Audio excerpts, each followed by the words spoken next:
नमस्कार, your money में आपका स्वागत है। आज हम लेंगे इंश्योरेंस से जुड़े सवालों के जवाब, लेकिन इससे पहले कंज्यूमर के काम की एक खबर। रिजर्व बैंक ने 0% ब्याज पर लोन देने वाली स्कीम्स पर रोक लगा दी है और रिटेलर इससे एंटी कंज्यूमर बता रहे हैं। लेकिन उनका ये भी कहना है कि त्योहारी सीजन से ठीक पहले आए इस फैसले से उनके बिजनेस को नुकसान पहुंचेगा। लेकिन बैंकों की तरफ से अभी तक कुछ भी सामने नहीं आया है। हमारे बैंकिंग एडिटर प्रदीप पंड्या ने इस मुद्दे पर कुछ बैंकर से बात की, तो प्रदीप से ही जानते हैं इसकी डिटेल्स। प्रदीप, ये बताएं कि 0% ब्याज पर कर्ज देने वाली स्कीम्स पर रोक के बारे में बैंकों का क्या कहना है? देखिए, बैंकर्स का इसके बारे में ये कहना है कि ये 0% तो दरअसल स्कीम होती नहीं है, क्योंकि इसमें इंटरेस्ट तो मिलता है, लेकिन वो इंटरेस्ट ग्राहक से नहीं लिया जाता, बल्कि जो कंपनी है, जो मैन्युफैक्चरर है, जो फ्रिज, टीवी या एसी बना रही है, वो कंपनी वो पैसे बैंक को दे देती है। तो ऐसी स्थिति में केवल ग्राहक को ये कहा नहीं जाता कि ये इंटरेस्ट वहां से आ रहा है, बल्कि ग्राहक के लिए वो 0 इंटरेस्ट हो जाता है। अब ऐसी स्थिति में आरबीआई का दरअसल ये कहना है कि इन स्कीम को बदला जाए और इन स्कीम पे दरअसल जो प्रोडक्ट है उसको डिस्काउंट पे दिया जाए और ग्राहक से कहा जाए कि बाकी के पैसे जो आप भर रहे हैं वो दरअसल एक इंटरेस्ट के तौर पे आपको देने पड़ेंगे, आप ज्यादा पैसे चुकाएंगे। ये जानकारी यहाँ पर देनी पड़ेगी ग्राहकों को। लेकिन जो कुल मिलाकर ग्राहक के लिए उस प्रोडक्ट की कॉस्ट होती है, उसमें फिर भी कोई बदलाव नहीं होगा, क्योंकि केवल पहले ग्राहक को पता नहीं होता था कि ये दरअसल डिस्काउंट में एडजस्ट किया जा रहा है। अब ग्राहक को ये पता होगा कि ये डिस्काउंट में एडजस्ट किया जा रहा है। बैंक्स का ये भी कहना है कि इस तरह की सबवेंशन स्कीमें काफ़ी वक्त से, कई सालों से चल रही हैं, बल्कि दशकों से शायद चल रही हैं। और यहाँ पे केवल ऐसा नहीं है कि 0 इंटरेस्ट की स्कीम्स हैं, कुछ ऐसी भी स्कीम्स हैं जहां पर आपको कंसेशनल रेट पे दरअसल लोन मिलता है। वहां भी सबवेंशन ही होता है, जहां कंपनी पैसे दे देती है। और कंज्यूमर प्रोडक्ट्स पे ही नहीं, कार्स में भी इस तरह के सबवेंशन स्कीम्स हैं जो कि कभी कभी बीच बीच में ऑफर की जाती हैं। अलग अलग मॉडल्स पे अलग अलग बैंक्स के साथ टाई अप करके ये चीजें सामने आती हैं। तो जो केवल बदलाव उन्हें करना होगा वो ये कि कम्युनिकेशन का तरीका बदल के ग्राहक को ये समझाना होगा कि दरअसल ये प्रोडक्ट आपको डिस्काउंट पे मिल रहा है। बिल्कुल, तो ग्राहक को समझाने की जरूरत है। लेकिन प्रदीप, एक और चीज, रिजर्व बैंक ने कार्ड से पेमेंट पर भी अतिरिक्त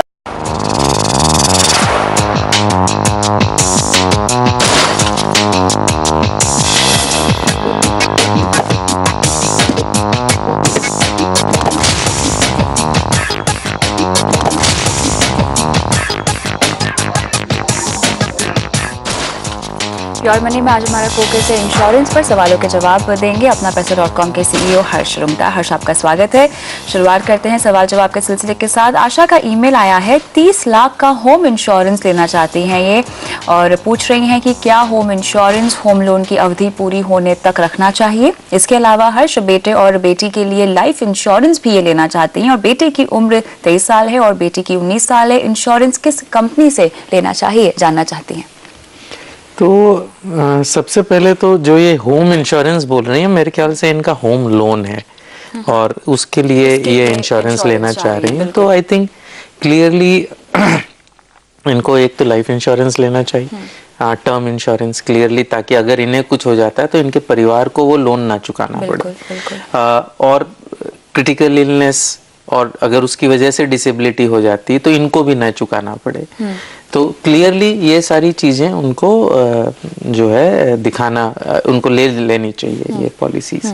अब रहा सवाल इनके बेटे बेटी का, तो आई थिंक इंश्योरेंस लेना उनके लिए तभी अनिवार्य होगा अगर वो उन पे कोई डिपेंडेंट है। तो एक तो वो उनकी लड़की तो सिर्फ 19 साल की है, तो शायद कमा नहीं रही होगी, तो इंश्योरेंस का मेरे ख्याल से कोई लाइफ इंश्योरेंस का कोई मतलब नहीं बनता। अगर लड़का जो 23 साल का है, अगर वो कमा रहा है और उसके वेतन पर कोई भी निर्भर है, तो उसे इंश्योरेंस लेना चाहिए। ठीक है। पैसे इन्वेस्ट करने हैं उसके बहुत से तरीके हैं। सेफ जगह इन्वेस्ट करने हैं, पीपीएफ में कर सकते हैं, एकदम सेफ। थोड़ी लंबी अवधि के लिए करने हैं, थोड़ी रिस्क कर ले सकते हैं, तो उसके लिए तो इन्वेस्टमेंट स्ट्रैटेजी अलग ही होगी। अलग स्ट्रैटेजी होगी। इन्वेस्टमेंट और इंश्योरेंस को मिक्स ना करें। क्लियरली अपने इंश्योरेंस की नीड पहले पूरी करें, हेल्थ इंश्योरेंस की नीड पूरी करें, फिर इन्वेस्टमेंट्स देखें। तो आशा, जो आपको करना है सबसे पहला काम यहाँ पे होम लोन के बराबर का आपको टर्म कवर लेना है। लाइफ कवर के लिए अलग से टर्म इंश्योरेंस लें और साथ ही इंश्योरेंस के नए नियमों से टर्म कवर पर यहाँ पर कोई असर नहीं पड़ेगा। फिलहाल आप जल्द से जल्द अपने लिए सबसे पहले एक टर्म कवर ले लें, यही आपको सलाह दी जा रही है। बढ़ते हैं अगले सवाल की ओर। नई दिल्ली से अमित हमारे साथ फोन लाइन पे। नमस्कार अमित, सवाल पूछिए। नमस्कार मैम। जी मैम, इंश्योरेंस से रिलेटेड मेरा क्वेश्चन है। मैंने एक बिरला सन लाइफ का ड्रीम प्लान लिया हुआ है, जिसके मैं ऑलरेडी 6 प्रीमियम दे चुका हूँ। ये प्लान एक्चुअली मैंने लिया था keeping in mind term insurance, जिसमें कि मेरा कवर है कोई अराउंड 42 लाख रुपीज का। इसमें कंपनी ने एक फीचर दिया था एनहांस सम एश्योर्ड का। ठीक है। तो एक तो मेरा क्वेश्चन ये है कि क्या ये एनहांस सम एश्योर्ड मतलब like any other sum assured की तरह काम करता है? और दूसरा, मैं अपना कवर बढ़ाना चाहता हूँ अराउंड 75 लाख तक का। तो क्या मुझे एक नया प्लान लेना चाहिए या पूरा इसको सरेंडर करके एक फ्रेश नई पॉलिसी लेनी चाहिए? ठीक है, तो हर्ष, इनके 2 सवाल है। सबसे पहला जो बिरला सन लाइफ का ड्रीम प्लान है, उसको लेकर आप क्या जवाब देंगे? तो एकदम ठीक से नहीं सुना, बट ये शायद पूछ रहे थे कि जो एनहांस्ड सम एश्योर्ड है ड्रीम प्लान में, वो सम एश्योर्ड के बराबर है क्या? बिल्कुल सम एश्योर्ड के बराबर है। और इन्होंने शायद ये भी पूछा कि अब इनको बढ़ानी है तो उसी पॉलिसी में बढ़ाएं कि एक 75 लाख की अलग पॉलिसी ले लें और उस पॉलिसी को जाने दें। तो क्लियरली अब जो है वो प्लान जब आया था तब ठीक था, अब ऑनलाइन प्लान्स आ गए हैं बहुत सस्ते। तो मेरे ख्याल से अब इनको ऑनलाइन 75 लाख की ले लेनी चाहिए। हाथ में वो पॉलिसी आ जाए, इस तरीके से लें कि हाथ में आ जाए, फिर उस पॉलिसी को ये लैप्स होने दे सकते हैं। यहाँ पर एक और सवाल पूछना चाहूंगी मैं, क्या दो अलग कंपनियों से टर्म प्लान लेना क्या सही स्ट्रैटेजी है? वो डिपेंड करता है अगर आपकी क्वांटम कितनी है। हर कंपनी का एक प्रीमियम स्लैब होता है, तो 1 करोड़ तक तो आपको एक ही कंपनी में लेने में फायदा है। और बाद में अगर आपको डिवाइड भी करना हो तो आप डिवाइड कर सकती हैं आपके मन की शांति के लिए कि मुझे रिस्क 2 जगह रखनी है, एक में भी रख सकती हैं। ये मतलब इंडिविजुअल प्रेफरेंस है।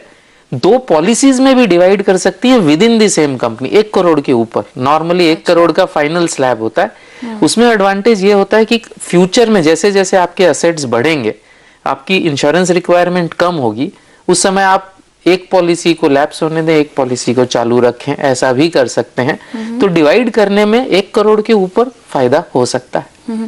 कई बार ऐसे सवाल आते हैं जहां दर्शक पूछते हैं कि टर्म प्लान के साथ साथ राइडर्स भी कुछ किसी तरह के ले लेने चाहिए, तो ये कितना सही होगा? तो टिपिकल राइडर्स जो लेने चाहिए वो होते हैं क्रिटिकल इलनेस और एक्सीडेंटल डिसेबिलिटी।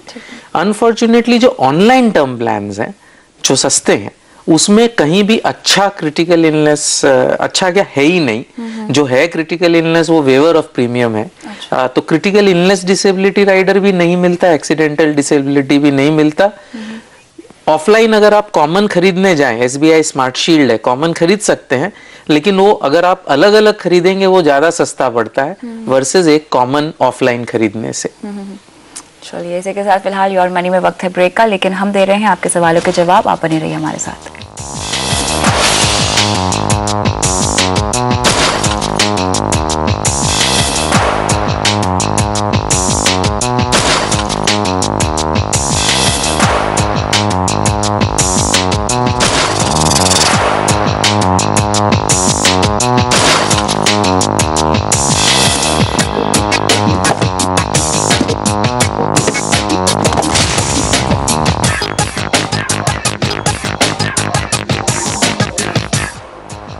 योर मनी में आज हमारा फोकस है इंश्योरेंस पर। सवालों के जवाब दे रहे हैं हर्ष रुंगटा। लेते हैं अगले दर्शक का सवाल। मुंबई से आयशा ने हमें ईमेल भेजा है। हर्ष अपने लिए हेल्थ इंश्योरेंस चाहती हैं, ये 3 से 5 लाख का हेल्थ कवर चाहिए और कहती हैं कि ऑनलाइन खरीदना चाहती हैं, किस कंपनी से लेना ठीक होगा और किसका क्लेम सेटलमेंट अच्छा होगा, और साथ ही जानना चाहती हैं कि क्या क्रिटिकल इलनेस राइडर का ऑप्शन चुनना फायदेमंद होगा।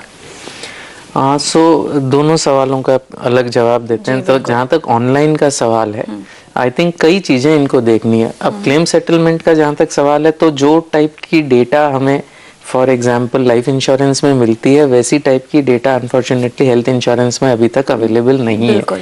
तो कम से कम आप फीचर्स तो देखें, पॉलिसी कब तक रिन्यूअल होगी, अगर आप क्लेम करती हैं तो उसके अगले साल से प्रीमियम लोडिंग होगा क्या, कोई को पेमेंट्स हैं क्या, कोई सब लिमिट्स हैं क्या रूम रेंट पे, या और कोई टाइप की सब लिमिट्स हैं क्या, इन सब लिहाज से अगर देखते हैं और ऑनलाइन अगर इनको लेना है तो अपोलो इजी हेल्थ स्टैंडर्ड ये देख सकती हैं।